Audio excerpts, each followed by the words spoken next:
How do you get your movie distributed?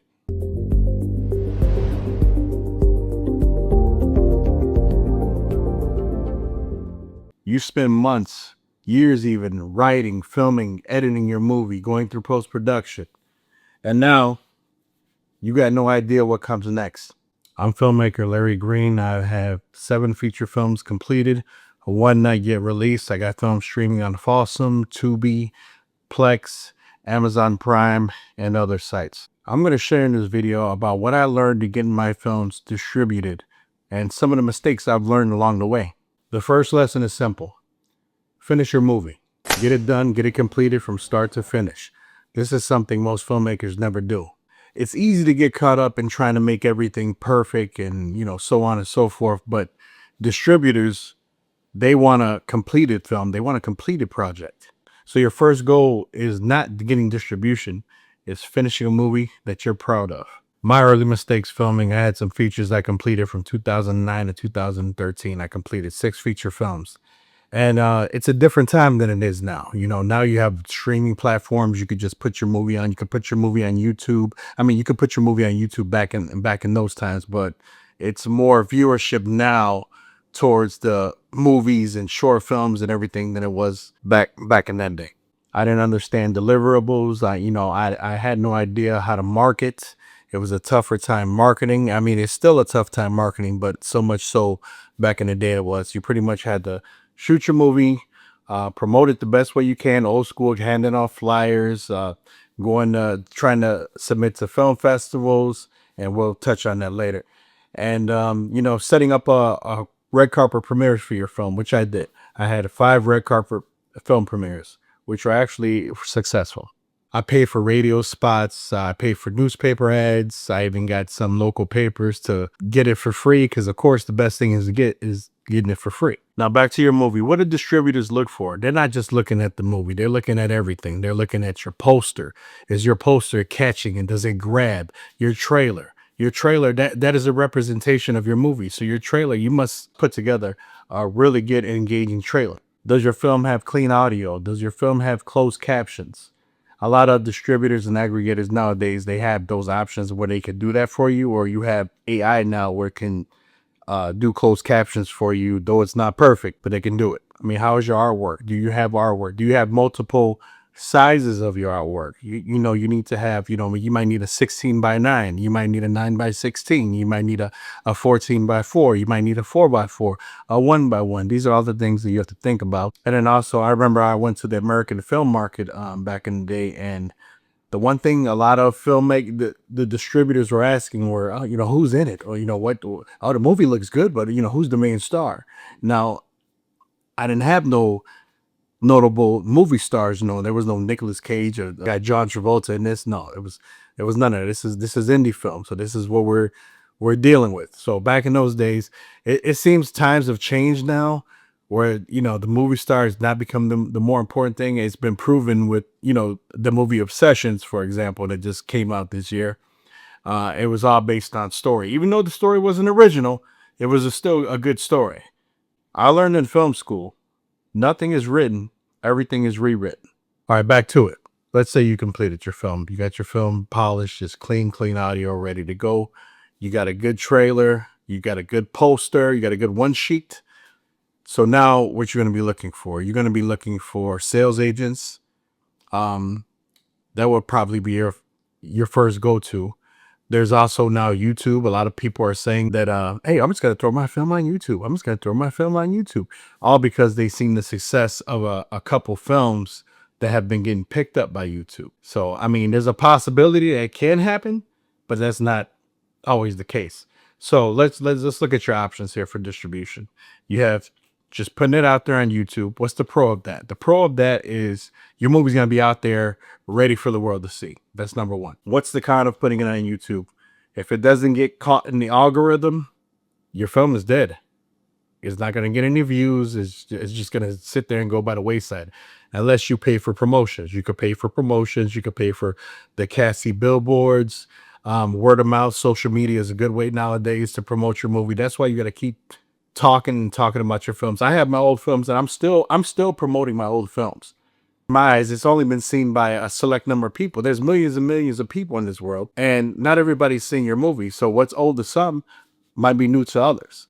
Just like you going back and watching a movie that was from 2002, and you said, "Man, this was a good movie." You know what I mean, or 1995 or something like that. You might go back and see something that you've never seen before. So it might be new to you as a viewer, even though myself or somebody else has seen it. Now, your second option is submitting your films to film festivals. There's hundreds and hundreds of film festivals, so be weary of where you sing your film to. When you look for a sales agent, be very weary of who you so choose to select to distribute your film, because there's a lot of sharks in the water. You won't make any money, or you get excited. You may get excited for distribution. It happened to me with my movie Planet Dead. I got distribution for it the year after it came out, and the first, I seen a couple quick residual checks, and then that was it. And then the film was locked in for 10 years. So to me, that was a bad deal. Your second option now is try to submit it to film festivals. Hopefully, your film gets selected. Now, I see there's a lot of talk and there's a lot of banter about don't even try to submit your movie to a Tribeca or a Sundance, none of the big festivals, because they're not even going to look at your film. Yeah, that some people may say, but you just have to choose what you feel is best for you and your film. And another thing with the film festivals, a lot of film festivals do not let you release your film. So if you choose to put your film on YouTube and to let the world to see, or if you try to go through a distribution through an aggregator to get your film on these streaming sites, if they find that your film has already been released, your film will become disqualified. Let's say you get your film out there, you're excited to show the world your film and whatnot. Now, if you have submissions for film festivals, you have to wait until to see if you're selected for these film festivals. So it could be weeks, it could be months. There's never a guarantee. So it's kind of like rolling the dice. Am I throw it on YouTube? Am I going to put it on the film festivals? I'm going to try the film festival run. A lot of people are saying that they're tired of film festivals, that there's just a waste of money, or I've lost $3,000, or I'm tired of getting my laurels and not getting a recognition, or more importantly, not getting any distribution. Next is your third option, would be an aggregator. Well, they call themselves a distributor, Film Hub. Which is where I've actually took a few of my films through Film Hub. Now, Film Hub will get your film out there. Bitmax and Indie Rights. Those are the three main ones I know about. So these basically, they work differently. Okay, Film Hub, they used to not charge you upfront for getting your film, but now they charge you a premium fee, which is minimum $4.99 to get your film on their site and get it out there so they can start shopping it. I think they cracked down on this because of a lot of films. They were just accepting a bunch of films, and so now they charge a premium fee. It could be for their for upping their business model. Maybe they did that because they want more premium footage coming in, because you figure, like, I just made a movie, now I have to submit $500 to Film Hub so they can shop my film around to get it on Tubi or Fossum or whatever the case may be. I mean, the highest they go would be Tubi, and that pays the most premium out of all the sites on their that they go through, what I've seen. And Film Hub, it's a 80-20 split, so you keep 80% of your profit, they keep 20% of your profit. What I've read about Bitmax is that they charge you an upfront fee. I believe it was $3,000 right there for Bitmax, and I think that comes with one channel that it's shopped to. So for each additional channel you want to get it shopped to, it's gonna be, I believe it's $4.99 per channel. So let's just say you want your movie on 4 or 5 channels. You want it on Fandango, you want it on Tubi, you want it on Fossum, you want it on Apple TV. That's gonna be $4.99. So you're looking at about $6,000 out the gates, which is quadruple the price that you would pay to put it on Film Hub. I haven't read too much about them. I read that their customer service might be kind of lacking, but you have to do your own research through Reddit and other sites to judge whether you want to try a Film Hub or Bitmax. And then you also have your third option is Indie Rights. I did a little research for Indie Rights. I actually tried to submit one of my films to Indie Rights, and they were selective and they didn't take it. But hey, it's just the way the cookie crumbles. It didn't work on Indie Rights, so I got it on Film Hub. and they accepted it and they got it out there, and now it's streaming on 2 different channels through Film Hub. Indie Rights seems like a more traditional, old school distributor. Just Google about it, look on Reddit. They'll be able to tell you a lot more about indie rights. But like one of the key differences I see is with Film Hub, all your deliverables, your film, your trailer, your artwork, they all have drop down boxes. Everything is uploadable, user friendly for Film Hub. Now, what I read about indie rights is you have to do it the old school way and put everything on a drive, a hard drive, and mail it out to them and wait for them to say, "Oh, this is good" or "this is bad," and they'll let you know whether what's good or bad, and you got to get it updated and changed, which means you got to send them another hard drive out. Which I mean, it's like we're in the year 2026. Make it a little bit more user friendly. Another thing with these distributors, Indie Rights, Film Hub, and Bitmax, they're not gonna promote your film. I heard Indie Rights slightly promote your film through their little sites, and they go to their to the American film market, but they're not gonna promote your film like you're gonna promote your film. That's a whole marketing thing.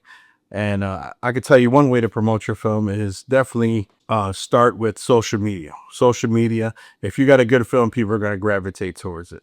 And you just got to get them to tell the next person and the next person and the next person and get them to watch your film. Just let it spread like a virus. So I have 7 feature films. 6 of them are currently streaming. One hasn't been released yet. It's on its way to being released. There's a couple different things going with that. That's a horror film, so hopefully that turns out well. But my plans with the marketing is I'm trying different avenues.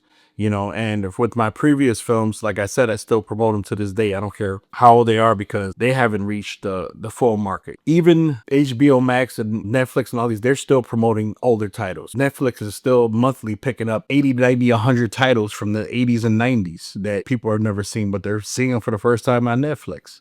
So never stop promoting your film until you feel comfortable. You feel that it's basically it reached the precipice of where it should have reached. But if you feel it hasn't reached that, by all means, don't never let somebody to tell you stop promoting your film. Keep promoting your film.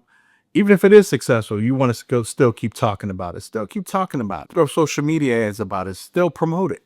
It's your work. You're proud of your work. You're always going to be proud of your work. And it's part of your collection. Now, as far as marketing your film, I'm going to do a whole nother video about marketing your film. And we'll get into more details regarding that. And I believe now is a fantastic time for indie films and indie filmmakers to get seen, because I believe people are tired of what Hollywood has been doing. They've been putting in your face what they want you to see, the actors that they want you to like.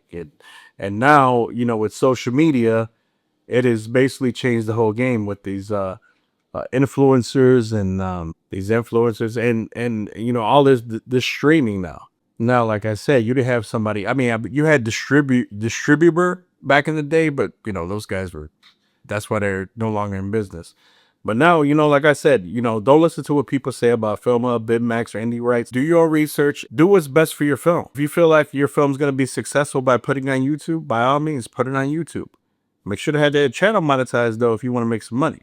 If you feel like you want to go to the film markets, by all means, try a film market run. You can even try, looking for a sales agent while you're doing your film market run. If you want to skip the YouTube, if you want to skip the film festivals, if you want to go straight to a distributor like Film Hub or Bitmax or Indie Rights, by all means, go there. You have different options there. You don't even have to submit to some film festivals. You can go and network at film festivals. Take a postcard with your QR code with a trailer to your film and pass around your QR code, and that's marketing. I'm not going to get into that, but you know what I mean. Networking too. My journey is taking years, but I continue doing what I do because I love filmmaking. I love storytelling.